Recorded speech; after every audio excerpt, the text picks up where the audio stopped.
ყურძენს არისხავდა ნორმალურად. შავი ყურძენია, მოკლე მტევანი იყო და მაინც არ მესემონება დაქაურობა დამიფარა ხეივანი. ავდექი და გადავჭერი.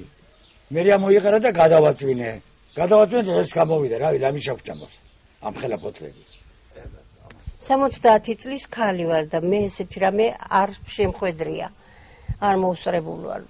მინდა რომ მოვიდნენ შემოწმებაზე და გავიგოთ ერთი რა არის ეს ვაზია თუ რა არის ვერ გამიგია. ეს ვაზი თავისი ფესვით დაჯდა განსაკუთრებულად ძლიერ ნიადაგში, ანუ ნაყოფიერ ნიადაგში და მოხდა ამის ინტენსიური მცენარის ინტენსიური ზრდა.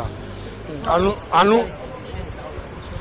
რა თქმა უნდა, ანუ აი რომ ლეხურენაზე ვამბობთ ხოლმე გაპატრიარქებასთან არის ადგილი და რა თქმა უნდა ეს კიდე დამატებით შესწავლას მოითხოვს. აი უნდა მოხდეს ამ მცენარეზე დაკვირვება.